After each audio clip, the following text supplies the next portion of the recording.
ಎಲ್ಲರಿಗೂ ನಮಸ್ಕಾರ. Welcome back my YouTube channel. ನಾನು ಧನಿಕಾ. ಇವತ್ತಿನ ರೆಸಿಪಿ ಏನಪ್ಪ ಅಂದರೆ ನಾಟಿ ಸ್ಟೈಲ್ ಬಿರಿಯಾನಿನ ಹೇಗೆ ಮಾಡೋದು ಅಂತ ನೋಡೋಣ ಬನ್ನಿ. ತುಂಬಾ ಸಿಂಪಲ್ಲಾಗಿ ಮಾಡ್ಬೋದಂತಹ ಬಿರಿಯಾನಿ ಇದು. ಹಾಫ್ ಆನ್ ಅವರ್ಲೆಲ್ಲ ಈ ಬಿರಿಯಾನಿನ ನಾವು ಮಾಡ್ಕೋಬೋದು.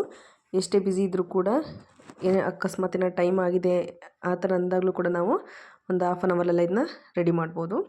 ಒಬ್ಬೊಬ್ಬರು ಒಂದೊಂದು ಥರ ಬಿರಿಯಾನಿ ಮಾಡ್ತಾರೆ. ಆದರೆ ನಾನಿವತ್ತಿಲ್ಲಿ ನಾನು ಮಾಡೋ ಸ್ಟೈಲಿ ಯಾವ ಥರ ಮಾಡ್ತೀನಿ ಅಂತ ತೋರಿಸ್ತಿದ್ದೀನಿ. ಮೊದಲಿಗೆ ಇಲ್ಲೊಂದು ಪಾತ್ರೆ ತೊಗೊಂಡು ನಾನಿಲ್ಲೊಂದು kg ಚಿಕನ್ನ ತೊಳೆದು ಹಾಕೋತಿದ್ದೀನಿ. ಇದಕ್ಕೆ ಸ್ವಲ್ಪ ಉಪ್ಪು, ಅಚ್ಕಾರದ ಪುಡಿ 1 ಸ್ಪೂನು, 1 ಸ್ಪೂನು ಧನಿಯಾ ಪೌಡ್ರು, ಸ್ವಲ್ಪ ಅರಿಶಿನ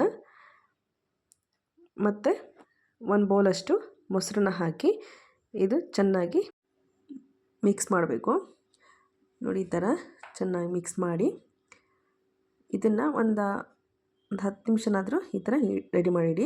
ಈಗ ಮಸಾಲೆನ ರುಬ್ಕೊಳ್ಳೋಣ. ಒಂದು ಮಿಕ್ಸಿ ಜಾರ್ ತೊಗೊಂಡು ಸ್ವಲ್ಪ ಬೆಳ್ಳುಳ್ಳಿ, ಏಲಕ್ಕಿ, ಚಕ್ಕೆ ಲವಂಗ, ಶುಂಠಿ, ಈರುಳ್ಳಿ, ಕೊತ್ತಂಬರಿ ಮತ್ತು ಪುದೀನ, ಟೊಮೊಟೊ ಎಲ್ಲ ಹಾಕಿಬಿಟ್ಟು ಚೆನ್ನಾಗಿ ಇದನ್ನ ಪೇಸ್ಟ್ ಮಾಡಿ ರೆಡಿ ಮಾಡಿಟ್ಕೋಬೇಕು. ನೋಡಿ ಈ ಥರ.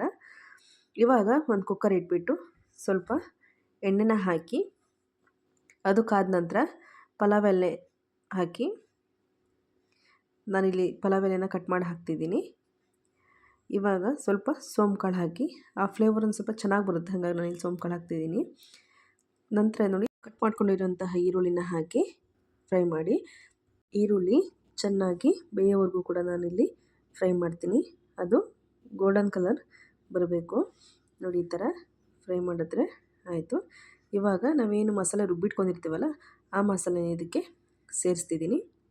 ನೋಡಿ ಇದನ್ನ ಸೇರಿಸ್ಬಿಟ್ಟು ಮಸಾಲ ಹಸಿ ವಾಸನೆ ಹೋಗೋವರೆಗೂ ಇದನ್ನು ಚೆನ್ನಾಗಿ ಫ್ರೈ ಮಾಡಬೇಕು.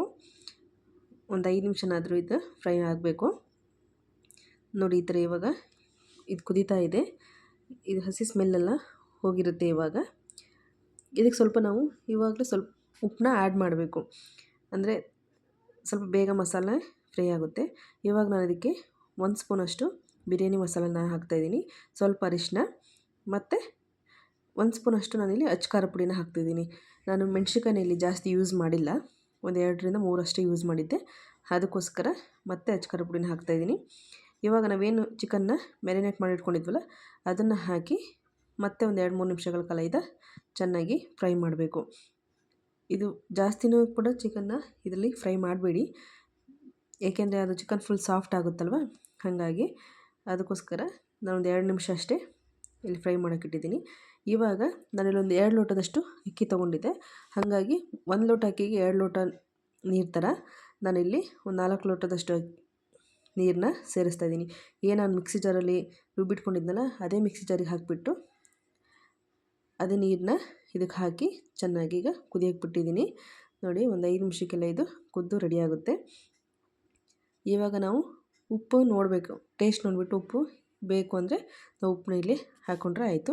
ನೋಡಿ ಈ ಥರ ಕುದಿ ಬಂದಾಗ ನಾವು ನೆನೆಸಿಟ್ಕೊಂಡಿರೋಂಥ ಅಕ್ಕಿನ ಇಲ್ಲಿ ಹಾಕಬೇಕು. ಇದಕ್ಕೆ ನೋಡಿ ಫುಲ್ ಅಕ್ಕಿನೆಲ್ಲ ಹಾಕಿಬಿಟ್ಟು ಸ್ವಲ್ಪ ತಿರುಗಿಸಿ